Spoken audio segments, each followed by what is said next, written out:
Hi, I'm Shaisi, and today I'll be sharing with you 3 production or songwriting techniques that I use in my latest single, Solace in My Sleep. So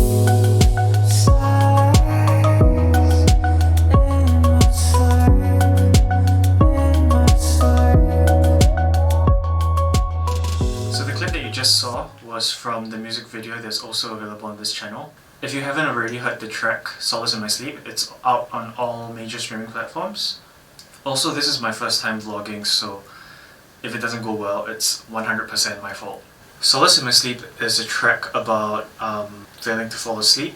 It's about the desire to escape reality by sleeping and failing to do so because you have like so much anxiety and worries on your mind that you can't just shut down at the end of the day.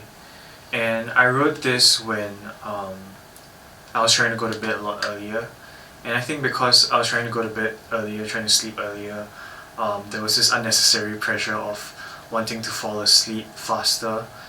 But at the same time, because my mind wasn't tired enough, or it was just so active that I kept wandering to a place where I was confronting my anxieties and worries, and that led to me not being able to sleep.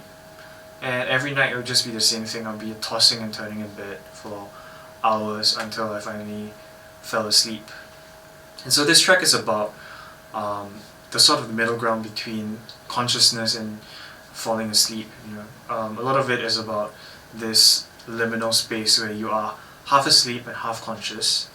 So I tried to bring across this idea of falling in and out of sleep, like the transitionary state where you're like falling asleep but at the same time you're still conscious.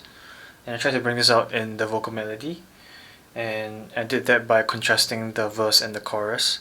So the verse is a lot more punctuated by the words that I've chosen, and here's just purely the vocals in the first verse. Count to 10, you find me. You're falling through the covers, finally.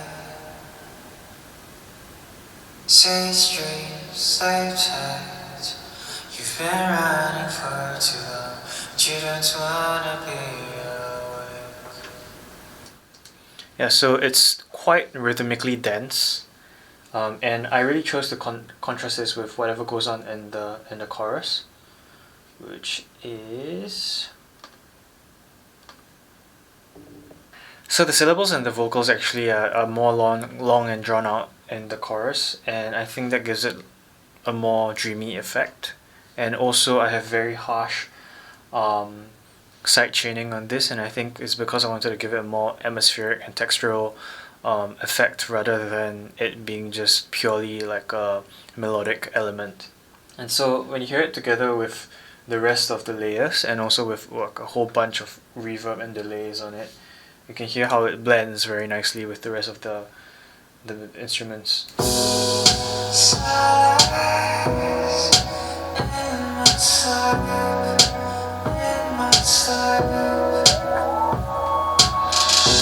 Yeah, you can barely hear the side chaining when everything is in as well. So I really like how that turned out. So I started writing this song just using this really nice synth that I got. It's a Roland SH01A. I think it's supposed to be a reissue of like a really iconic classic synthesizer from Roland. But yeah, it's my first ever hardware synth, and I really like that it has a poly mode because I can't really wrap my head around how to work with just a single channel synth. And yeah, it's been a lot of fun, having the immediate satisfaction of being able to instantly have sound. And I definitely am not fully utilizing its capabilities. I think maybe I'm only using like 40 or 50%. So definitely still a lot of stuff to learn from it. But yeah, so I basically started Solace in My Sleep with these poly chords that I came up with on this synth. And it sounds a bit like this.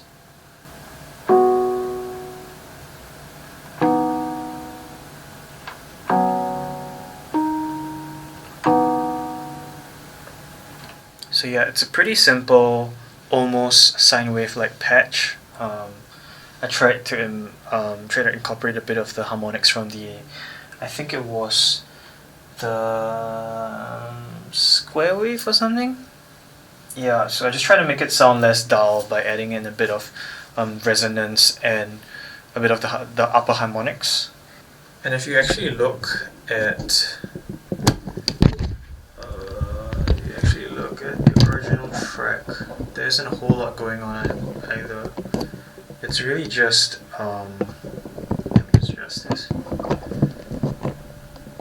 Yeah, the original track, so this is how it sounds recorded without any of the plugins put in.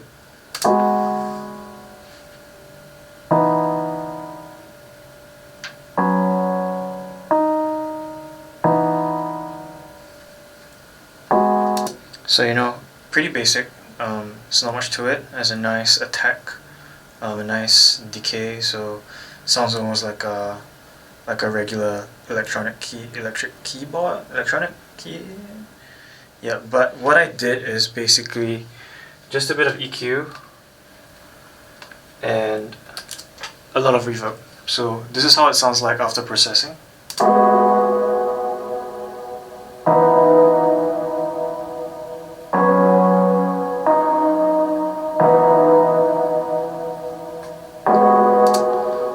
So I guess you could say like 90% of my music is reverb.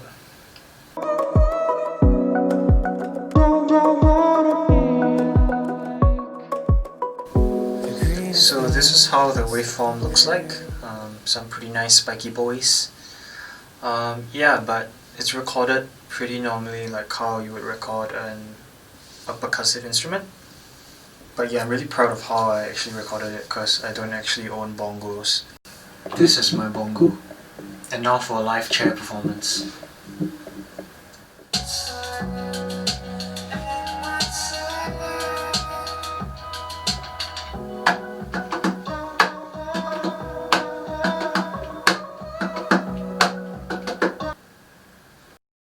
So there is a lot of stuff going on in terms of plugins. So as you can see on the bottom, I have a bunch of EQs going on. I have a compressor, and that helps make it more percussive, and it also highlights some of the transients that I wanted to bring out more. And this second EQ here is just bringing out some more of that attack in the higher frequencies. And I also added some reverb to sort of situate it better in the mix. Some very harsh sidechain that is only really apparent when I solo the track, but when it's played together with the rest of the tracks, it sounds perfectly fine.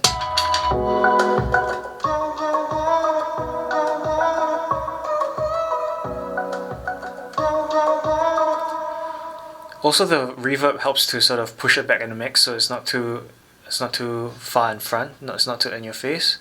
Also, because this is a very percussive track already, so you don't want it to be like attacking the listener's ears, or at least that's how I see it. So those were 3 things that I did in Solace in my sleep that I'm most proud of. I hope you guys enjoyed listening to me talk about how I make my music and the process behind it. Yeah, I'll be releasing more music soon, and there'll be more content coming out to accompany that. And I'll see you guys next time.